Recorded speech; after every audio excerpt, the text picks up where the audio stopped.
First met you at Harris Publications, Right. because I was running Double XL at the time, and I always say that B.Dot's whole thing was he had graduated college and he just made himself a fake employee of the company. I was kind of working there. You had a desk, you had a cubicle. You didn't really work for anybody. You were just freelancing for XXL, Slam, Rides. and Rides. So he comes in out of nowhere. Some kid, I don't know. He's in the front area. He's got his own cubicle, and he's writing for 3 of the magazines that's owned by the company. So one day I walk up, I try sniffing around. I go, who is the kid in the front? Like, who does he work for? Like, is he good? Like, who is this kid? So then, of course, I start hearing that he's good. So I'm like, oh, we got to get him. We got to put him on, make him an editorial assistant. We got to choose the side. I remember when they first approached you, you was like, you didn't want to choose the side, right? I remember actually going to your office and you just telling me, look, I want you to work for me. And I was like, Real charming, right? Yeah, it's like just straight to the point. It's like, For what, like 16 I don't a year? remember. It was like, crazy? made me an offer I couldn't refuse. So No, but you did refuse it. You was like, because you was making more money by being able to write for the Right, multiple magazines. So you didn't feel like you had to choose a side. You had made your own Harris publication position instead of being a employee of one of the 3 magazines. I So was like the first round draft pick. yeah. So what year is this? This is like 2006. yeah. So people that don't know, I ran Double XL from '99 to 2008. You know, from the moment I took over Double XL, I had this idea to try to beat the Source magazine, which was #1 at the time in terms of the biggest hip hop magazine. So I started this vendetta against them, and it got crazy. Around '03, I started really making headway on beating them. And then by about '05, I think we started really outselling them every month. So by the time you came in, we was already like #1. So it was more like the idea of, but that was the challenge with that. And I think part of why I liked it Brian is because Brian was bringing new energy.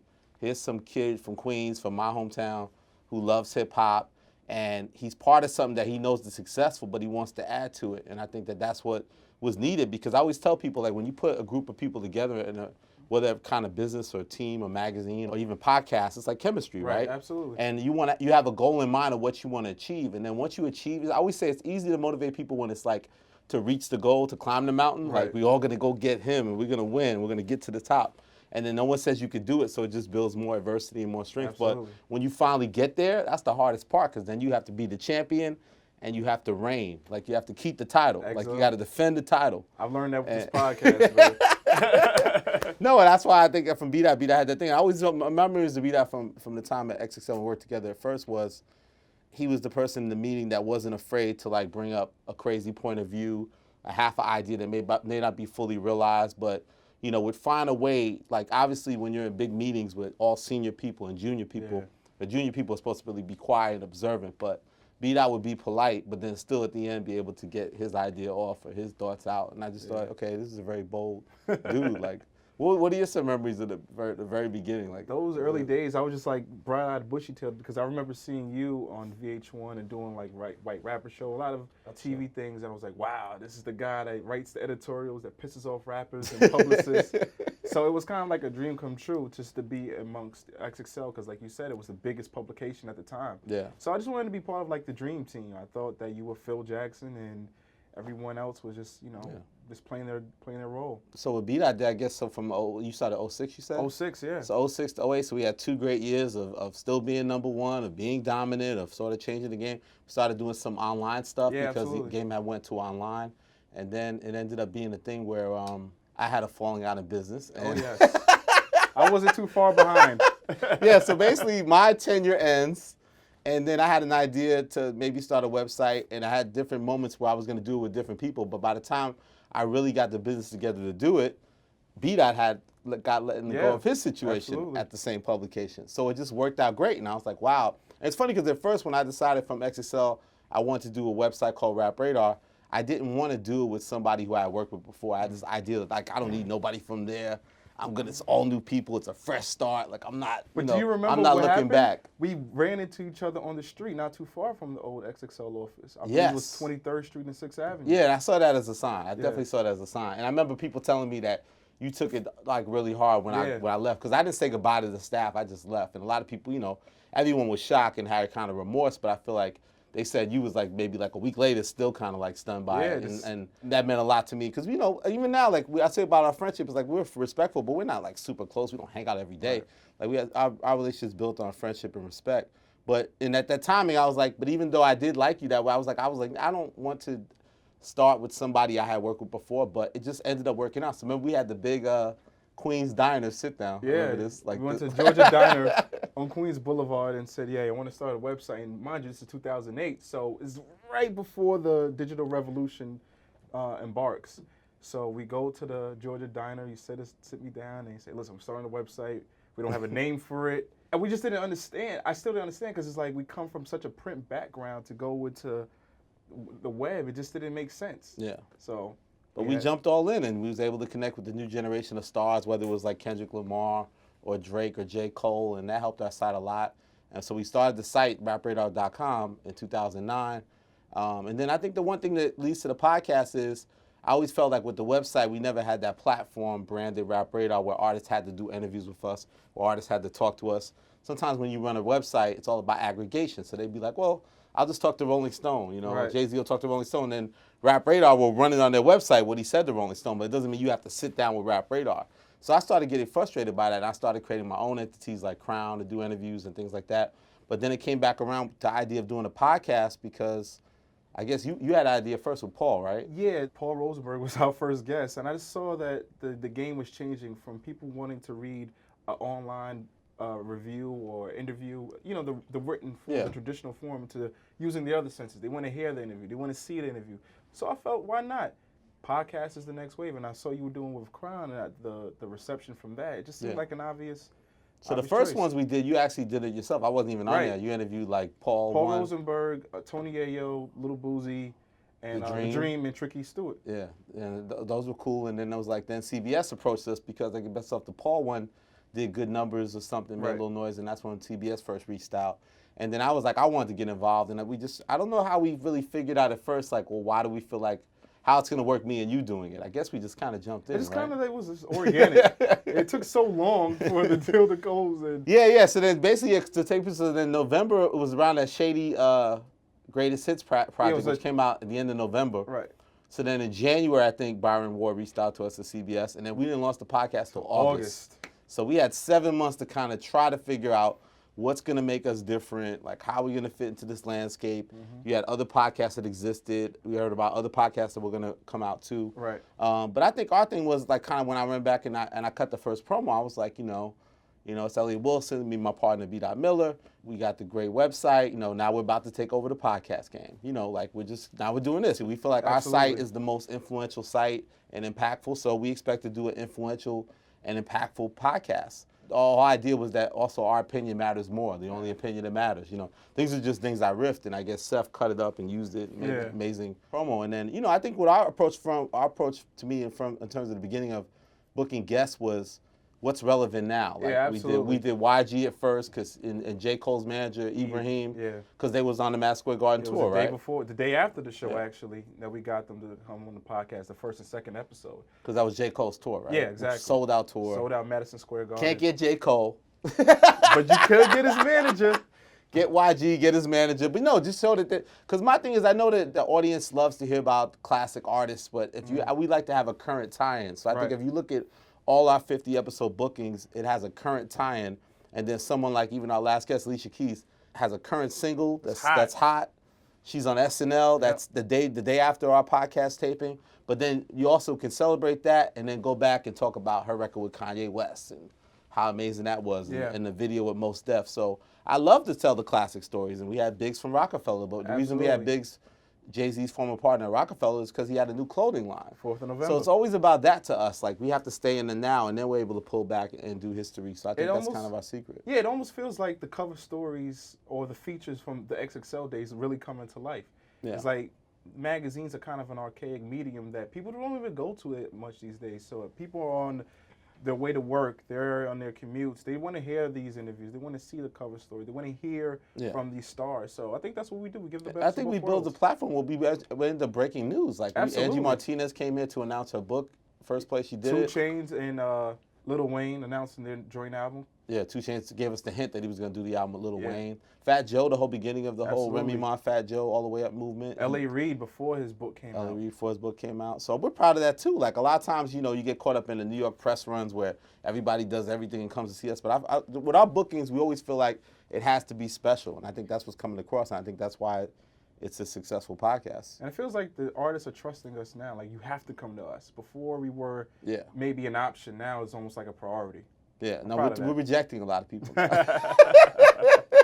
We're turning a lot of people Yes. down now. It's bad. Like, we're in the club, we ain't letting a lot of people in. You can't let everyone It's almost like in. if they want it too much, it's like they're not the right guest. So. Exactly. You can't have too much.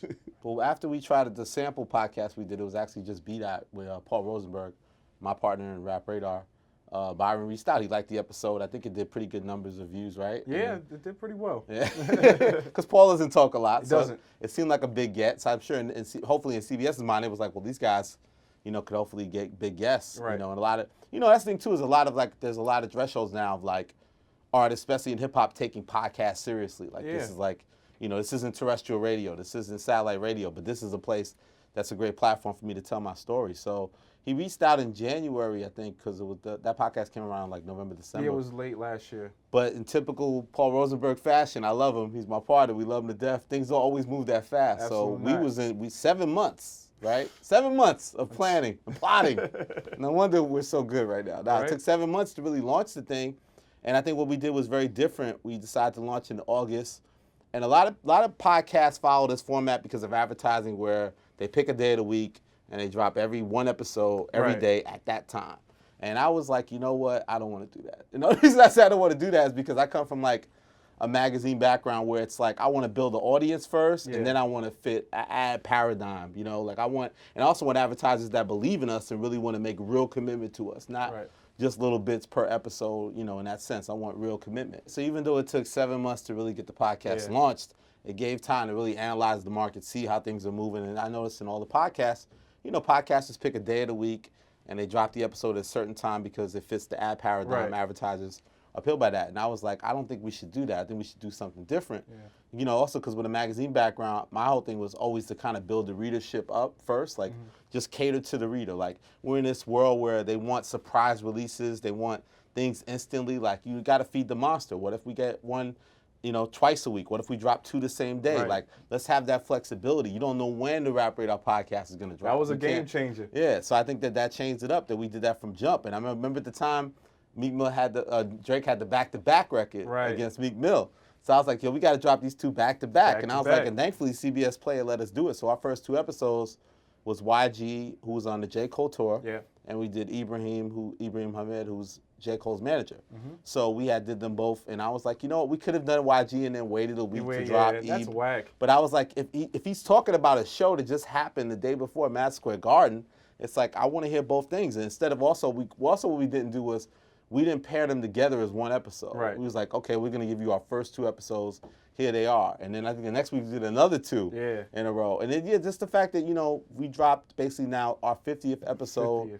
And I think you and Brian Corson were going over, like, if we went one by week, we'd only be up to 40. Yeah. So we basically have over-delivered. We've given the public 10 more episodes in this time frame, and I think that's what's helped us, that there's this unpredictability. I mean, I think the reason we do it is because, on my end, I feel like, because things can get stale. Like, you don't know what's going to happen. Like, the world can change. Things move so fast. Exactly. You can't sit on content these days. You'll be last if you're just sitting on it and waiting until something that happens. By then, you're on to the next story. And then speaking of last, the other thing, too, is I think we were the first one to kind of bring the numbers into the game, at least the charts, these iTunes podcast charts. Charts matter. I don't care what anybody says. Yeah, so before I even really knew the numbers of what our views was, I noticed that on iTunes, it was like, okay, you're going to be on iTunes.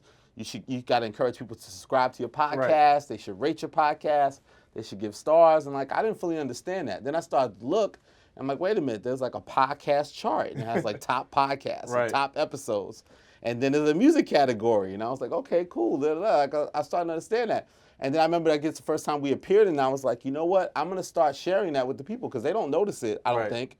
And they don't see it. And I think that I started screen grabbing them and putting it up. And I looked at, like, the top episodes to me is, like, the singles chart, right? The singles. And then the top podcast is like the albums. Right. And then I was like, you know what? And I don't remember, what was the first time we hit top podcast? Wow. Was it Leor Cohen? It might have been Leor Cohen. It might have been. Or Esco. I think it was DJ Esco. That's right. Which was our 8th episode, right? Yeah. So then I remember we were so proud we did that. And then now we've been #1 podcast, I think 8 times, 8 or 9 times. And then we've had the #1 episode like 3 or 4 times. Yeah. And you know, it's all subjective. I mean, you speak to the people over there, there's all sort of paradigms and algorithms. And yeah. all I do in the hip hop world, it's gonna carry weight. It's gonna look cool, like the #1. Exactly. It's Number like, one, the and it would best. give us a lot of credibility out the gate that like, okay, people are really listening to these things. Like, you should take podcasts seriously. And I love it. Like, we got Drink Champs now with Noriega, who's our label mate. And We did a great interview with him as well. yeah, which helped launch his podcast. And there's other podcasts. So I love when you see the hip hop podcasts on one platform, and we're competing against all the music. We're competing against NPR. Everybody. There's a lot of podcasts. All these other podcasts with bigger brands in a sense, and I love it. And I think that we brought that competition to the game. I think that we brought that competitiveness to the podcast game in terms of the hip hop's world, especially. Absolutely. Yeah, I think it's important, man. I think that it's craziness. Like, even walking down the street just now, like 2 or 3 people were like, "Yo, I love the podcast." Oh wow, the podcast. you famous out here? Yo, you famous too, man, with this podcast, man. No, because I think it's because even though a lot of it's not on video, it's just because you're delivering content at least weekly now. Right. So much It's content. expected. Yeah, we put photos up. We have great photographers, Vivian, calligraphist, Vasquez. Daniel Vasquez. Vasquez, who shoot for us. So we put up images and we keep bringing It's you almost great like content. a nostalgic feeling. And being from a magazine world, I remember what it used to feel like seeing the new cover of the next issue of the magazine. It's just like an anticipation. So now I think it's that same kind of feel when. Yeah, we're bringing a cover story like every week. Yeah. So I think that's what it's all about, man. Just that excitement all over again. So now I think it's becoming hard to even like pick our favorite episodes, right? Like, I feel like 50 people episodes. we got too many good ones. I don't think we get enough credit for all the great interviews, man. They're all Put some respect on these interviews, man. They're all like incredible in their own way, man. I don't even have a top 5 anymore. I don't even know. It varies. The Biggs is making noise. Kareem Biggs Burke. He hasn't talked ever. He hasn't talked ever. I like the Alicia Keys one we just recently did. Yeah. That's big for us, man. Yeah. How many Grammys does Alicia Keys have? 15. Over 15 30 Grammys. million records sold. That doesn't happen every day. Has she ever done a podcast? Like, She doesn't even know what a podcast is. She was like, "You gonna play my record?" She was like, like, you might sue us or your label. No, but that was amazing. Shout out to Swizz Beatz, her husband. Oh, he was another great. His episode was amazing. Come on, that was. So I always say Swizz was great because I had this thing where it's like, I didn't want to do like the 2-hour, 3-hour podcast, and I had this strict rule. Remember in the beginning? Yeah, like, 1 hour. 1 hour, that's it. Can't go past an hour. So even if we got a good interview, I would start to do wrap it up stuff like, okay, Right. B.Dot, you know, I do like inflections of like, hey, okay, so Right. like go out the door. And then Swizz was the first one. I think it was episode like 26, 27. Then I let him go. Like, I was like, you know what? He had a lot to say. He's in his zone. So we did like an hour and a half, hour 45, and then Yeah. Fat Joe was 2 hours 2 with hours. Remy Ma. Nori was 2 hours. Fat Joe was funny. He's like, Elliot, I gave you 2 hours. I gotta go. We could have probably did 3 with Fat Joe. But And then Nori was long. But yeah, I mean, sometimes it's great. The Bryson Tiller was only 45 minutes or so. Yeah. Alicia was like a shorter she was like one. 40 minutes, but it was an effective 40 minutes. She only promised us 30. Yeah. But we got 40. But we So got I was happy 40. about that. I think that it varies. There's not one way to do it. I think that there's also elements like when we talk to Just Blaze or Freddie Gibbs and we have a personal rapport with them, you know, it's a human element to it. It's not just every like rap nerd question. I think we have real conversations. Absolutely. Like, you know, people loved Alicia when we talked about like what our addictions are and things like that. Like, listen up. We're all addicted to different things. Some of us are addicted to sex. Some of us are addicted to drugs. Some of us are addicted to fame. Some of us are addicted to attention. Some of us are addicted to negative attention. Some of us are addicted to like, you know, I don't know. There's all these ill things that we can be addicted to. What are y'all addicted? You know, let's just get Elliott's personal. addicted to laughing. Things that just aren't like all rap info or Right. what's the name of the song, who produced that. It's like, I think we have real conversations with people that bring out like emotions and But life I think that's in general, the beauty of it you is know? like if you notice with us, the pattern, everyone that comes on as a guest, they always say, yo, this is like, they're surprised that we know so much about them and their music and their art. And it's like, why? We do our research. We're fans of this and we respect. Yeah, how do we the prep? time. I think people would want to know that. Like, there's set because we prep separately, Of right? course, Like, right. I look up stuff, you look up stuff, but is there like for you? Is there a set process of how you go about? Oh yeah, preparing? absolutely. Yes. I can't reveal the secrets on the podcast, but yeah, there's absolutely a method. It always starts with the music. You know, I listen to the music. I look at the previous interviews. I see what moves they've been making over the last couple of months. You know, just trying to get a And then feel you just of. write notes down. I just write my notes down as long as I go. While I'm doing my research, if I find something, I just jot it down, whether it's on a piece of paper or on my iPhone. Yeah. It doesn't matter. Because I feel like you always have paper or the mobile, and I have it on my computer, my Right. laptop more so. So I think that also is different. But what I love about you is I feel like you always bring up like the obscure song, like you said, what's the Chris Rock thing? Talk about track 8. Chris Rock said talk about track 9. You know, every artist loves track 9. Just artists love their album cuts. Yeah, And they love the underappreciated Exactly. content. And anyone can talk about the hit. Exactly. Yeah. That's the low hanging So like fruit. when you mentioned like what Alicia, what was that? The Ghetto Story remix. It was Ghetto Story with Sham, Baby Sham. Baby Sham, which is some obscure record that was big. Yeah, it was probably big locally, but it wasn't like a worldwide hit. And she jumped on the remix. Yeah. And then she said some reference about like eating white rice and honey growing up, under low circumstances. Listen up. At that time, there was all the X-rated stores and the strip spots and the dancing spots. Dirty City, pre-Giuliani. Hell's Kitchen. It was nasty, and I had to protect myself. So that was just the residue of where I grew up. So basically, like your verse on Baby Shan Ghetto Story, that was like 100% real. Wow. The realest. Eating white rice with honey and honey. Currently, one of my favorite dishes. I've never had that. You should try it. It's really good with butter. You don't forget the butter and honey. Okay, maybe you should write that down. Okay, get the recipe right. That was a real moment, Yeah, she brought it up then, just like and this is like years ago. So I think that's what's great about it. And they always have that moment where they're like, wow, these guys really have done their research. Yeah, right. And I think that's the thing. It's like I think we always a great interview turns into a conversation. Absolutely. And I feel like we get the guests to feel comfortable. And then it turns into a very candid conversation. I'm a metalhead. I went to a college radio station that played metal. I'm a guy who doesn't come from the culture, doesn't come from the genre, but I love their interviews. They just do a great job, and it's just a great thing to listen to. The Rap Radar guys are consistently one of our best podcasts, most listened to podcasts, always in the top 5, if not higher. They're doing great. They're one of our brightest spots here. I like to try to bring Corson up. I always want to kind of see the episode through his eyes, somebody who's not immersed in the culture. Right. So I use him as a barometer at times. I like to feel like if he's engaged with it, we're doing something good. The idea also of how we like to present content, you know. The fact that Play It overall, CBS, everyone there, like Corson, have been so receptive to our unorthodox releases, and when we drop things and dropping things more than once at a time, and they've never really given us pushback. You know, we've had a lot of flexibility with that, and I don't take that for granted because I think what we're doing is very atypical, but I think we all see the results, so it makes us want to feel like we should keep pushing. Absolutely. You know, they say teamwork makes the dream work. So, you know, he's always on call whenever we need to, like you said, an unorthodox release. We might have a big guest coming up that's going to require some unorthodox hopefully moves and studio access at different hours of the day. Exactly. Well, so we don't want to jinx it, but that's looking good. But yeah, I think with those type of things though, like we can come up with those crazy ideas. I think they'd open the building up on a Saturday if it was the right person. Right. So I think that having this like really professional environment also makes us look legit, and it's special to us. And I think that, you know, a lot of artists. I remember French Montana. He was like, "Yo, what y'all got going on here?" Like, right. He was like, "They don't expect it." Now we got the lobby all glammed out. It's like professional now. You know what I'm saying? It's like we said earlier. We're a priority now. Like you have to come and sit with us and talk and give us that conversation.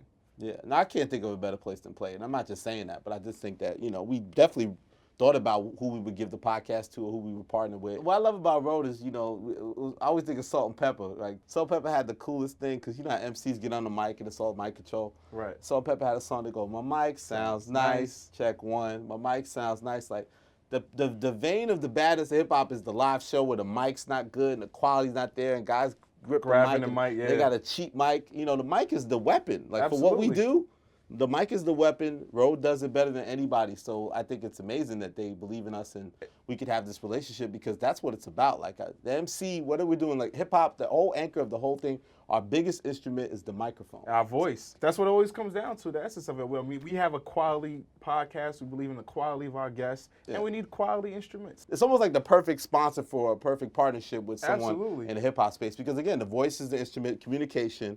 And Road's a brand like that survived, man. If you're a shoddy brand and you're not really built for it, you're not going to survive in this game. They've been around forever, based in Australia. The best of the best rock with it. And some of the guests that we had, I'm sure, have rocked with it as well. Of course, man. So it only makes sense. Here we go. That's Ryan Miller. I'm great. Thanks for doing this. I was just looking at your noisy interview.